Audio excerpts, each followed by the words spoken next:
Hello and welcome to the Book Club of the Lotus Eaters. This time we're doing Mao's Great Famine by Frank Dikötter. I'm joined by Beau, and we're going to go through this together because you've read and listened to the full series of the stuff he's done on Mao previously, and this one being probably the best example of why socialism is evil. Not just a bad idea in theory, bad idea in practice, bad idea full stop, because it just ends up in absolute horror. So, yes, it dooms you to some pretty terrible places. So one of the things to mention first is that the number he comes up with as an estimate for the number of people who died is 45 million unnecessary deaths caused directly from the famine, so about 5 to 10% of the population, which is in line with contemporary famine, so is not to be unexpected. I know communists will honestly claim that 45 million is a too high figure and ridiculous, but it's not unexpected at all for the population. But for numbers this large, no one really cares. You hear several million people and you just tune out because it's just a statistic. So I wanted to focus on the individual stories in the book, also because it's just far too long to try and go through the full thing and discuss it. So I think the individual stories will provide the colour needed to institute the fear that I think is needed when summarising the Great Leap Forward. I should also preface that there is no one cause for the Great Famine, but a collection of awful ideas that produced the outcome, which was not just manslaughter, but murder, as Frank Dikötter points out in an interview he did with someone trying to defend Mao after this book. Frank Dikötter said in the interview, "We now know that Mao was informed all along. Ordinary people wrote to him, big shots wrote to him, and pointed out what was happening.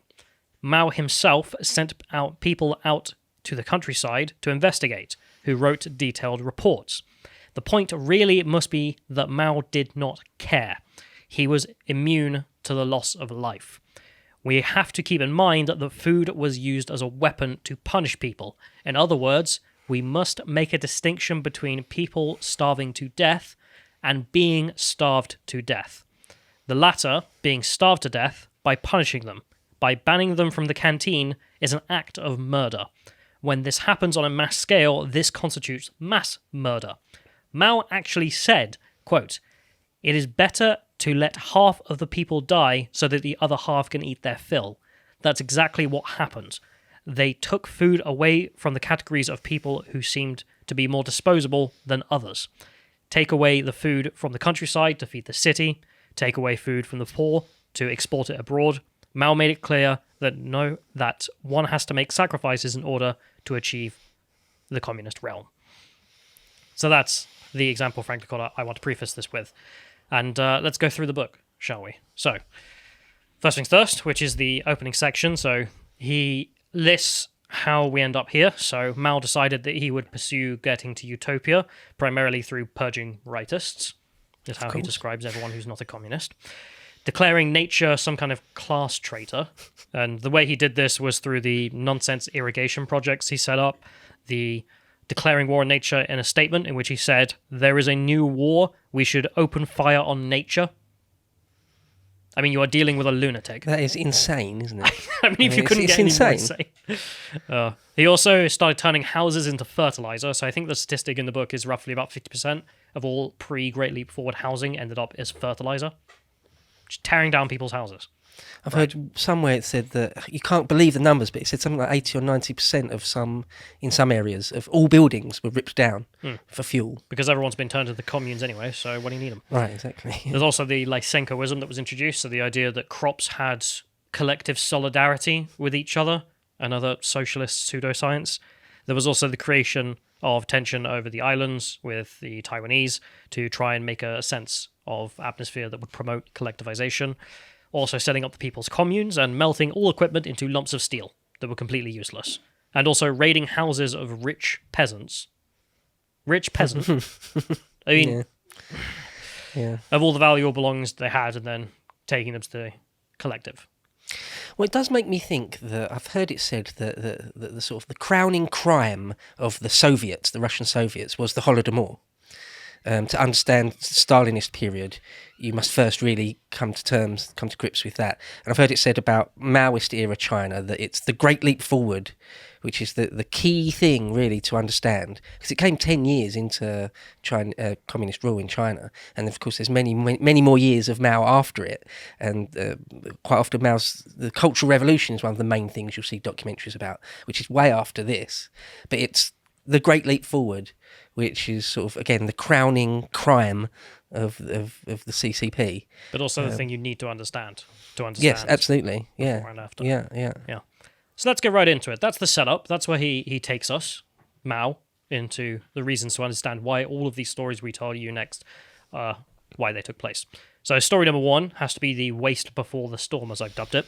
So in 1958, there were reports sent to Mao that there had been a huge bump in production after his demand that everything be collectivized. And he was very happy with this. I mean, ecstatic that he had proven this was the way future. And so he decided to start telling everyone that eat as much as you want. There's absolutely no problems whatsoever.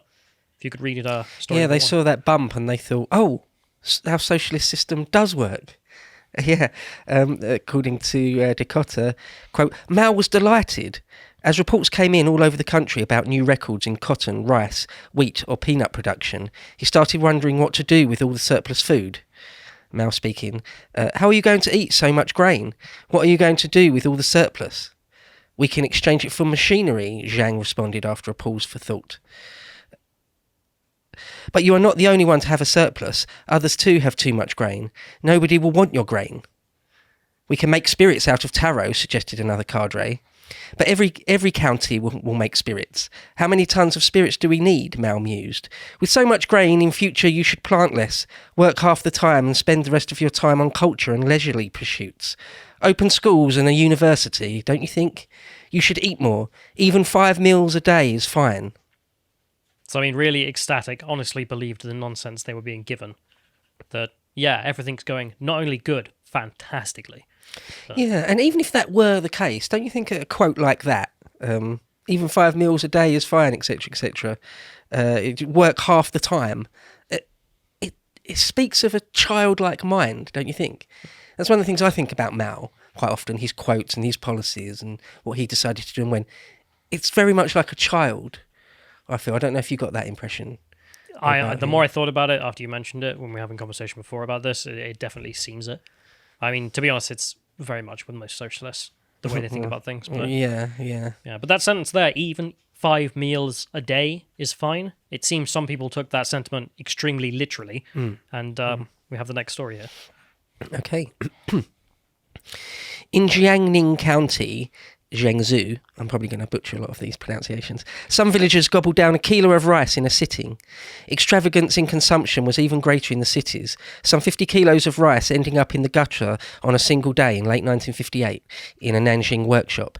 Steamed dough buns blocked the toilets. One punctilious inspector noted that the rice on the bottom of a sewerage vat was 30 centimetres thick. In some factories, workers wolfed down up to 20 bowls of rice a day.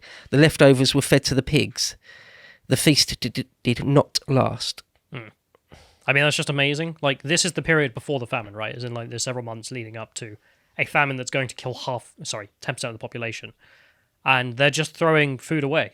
I mean, in the sewer, in the toilets, it's blocking the toilets because there's just so much food being used. There's no forward planning whatsoever because everything will be fine.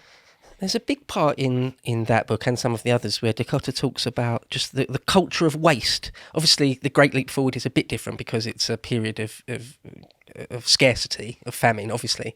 But before that and after, when there was small surpluses, just the culture of waste was endemic, apparently.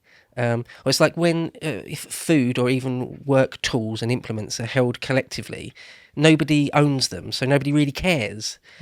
You know, like your small commune has got an excess of food, and so you just don't care, you just throw it away. Yeah. It's sort of a crazy mentality. It's hard for us to get our mind around. I mean, no, we can have it in this country, I think, especially, which is there's an experiment called the tragedy of the commons, essentially, which is if you take a bunch of kids and you put a mat in front of them, and you say, we'll put some coins down, and if you leave the coins, they'll double next turn, and then it'll double and double and double, and everyone will be a millionaire.